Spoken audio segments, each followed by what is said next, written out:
नमस्कार मंडळी, आपल्या चॅनलवर तुमचं स्वागत आहे. आजच्या ब्लॉगची सुरुवात थेट ट्रेनमधून होत आहे. दिल्लीची मस्त अशी ट्रिप करून आम्ही वापस घरी निघालो आहोत.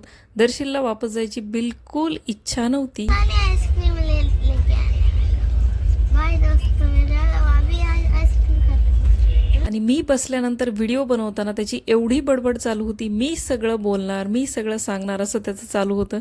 मस्त त्याच्या पद्धतीनं त्यानं सांगितलं सुद्धा. ट्रेनच्या तिकिटामध्ये संध्याकाळचा नाश्ता आणि जेवण इन्क्ल्यूड होतं. नाश्ता केला, मस्त असं जेवण केलं, फ्रेश झालो आणि आम्ही वाट बघत होतो. गाडीत बसून 2 तास झाले की आम्हाला वाटतं पटकन घर यावं.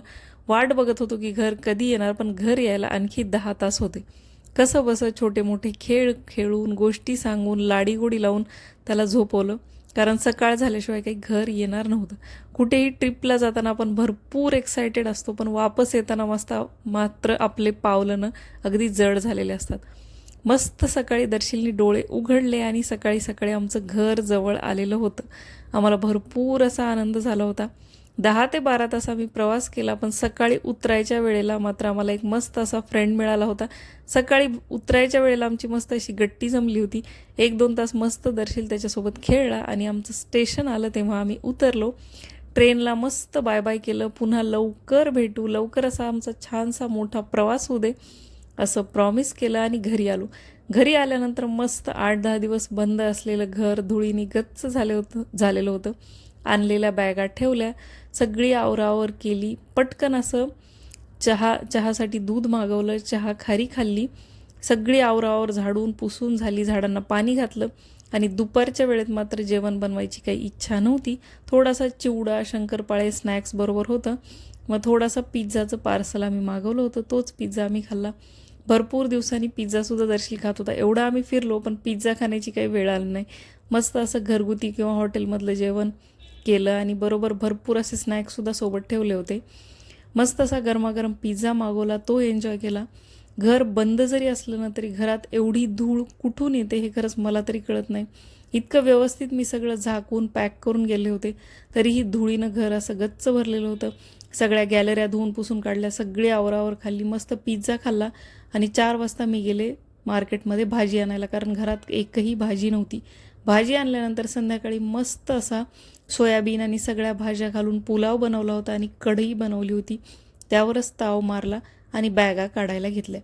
8 ते 10 दिवसाचं सामान होतं आणि थंडीचं सुद्धा सामान होतं, त्यामुळे भरपूर असे कपडे जमा झाले होते. जे धुवायचे कपडे आहेत ते बाजूला ठेवले, जी शॉपिंग केली आहे ती बाजूला ठेवली. आता मी काय काय शॉपिंग केली ते तुम्हाला पुढच्या व्हिडिओमध्ये दाखवेलच. अशी मस्त आवरावर चालू होती. सगळे कपडे सॉर्ट आऊट केले, धुवायचे आहेत ते धुवायला ठेवले आणि त्यानंतर एक जास्तीचं काम माझं वाढून ठेवलेलं होतं. बाजारात मस्त ताजी ताजी मला स्ट्रॉबेरी मिळाली आणि स्ट्रॉबेरी संपत आलेली आहे. नंतर 8-10 दिवसांनी इथं मिळणार नाही. 150 रुपये किलो होती, त्यामुळे मला राहावलंच नाही. मी भरपूर थकलेले होते, पण म्हणलं आता जरी ही नाही घेतली तर परत माझं हे स्ट्रॉबेरी जॅम बनवायचा राहून जाईल. मी दरवर्षी असं मस्त स्ट्रॉबेरी जॅम बनवून ठेवते. 1.5 किलो मी स्ट्रॉबेरी आणली होती. स्वच्छ 10 ते 15 मिनटं आधी पाण्यात भिजवून ठेवली, धुवून घेतली, कोरडी केली, बारीक तुकड्यांमध्ये कट केली. जेवढी स्ट्रॉबेरी घेतली आहे तिच्या म्हणजे अर्धी, समजा 1.5 किलो स्ट्रॉबेरी होती तर अर्धा किलो साखर घातली आणि स्टीलच्या भांड्यामध्ये शिजायला ठेवली. अर्ध्या लिंबाचा रस घातला. 15 ते 20 मिनटं झाल्यानंतर स्ट्रॉबेरी शिजून आणि मस्त घट्टसर असा स्ट्रॉबेरीचा जॅम मी बनवून घेतला. हा जॅम मी दरवर्षी बनवते. काचाच्या बरणीत ठेवून फ्रीजमध्ये ठेवायचा, वर्षभर खूप छान राहतो. कलर, प्रिझर्वेटिव्ह न वापरता घरच्या घरी हा मस्त बनतो. ब्रेडसोबत मला आवडतो. जॅम बनवून तसाच ठेवला. दुसऱ्या दिवशी बरण्यांमध्ये भरून ठेवला.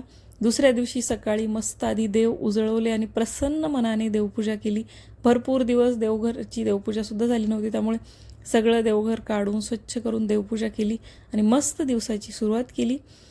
व्हिडिओ जर आत्तापर्यंत बघत असाल तर चॅनल लाईक, शेअर, सबस्क्राईब करा. मी भेटते पुढच्या व्हिडिओमध्ये. तोपर्यंत बाय.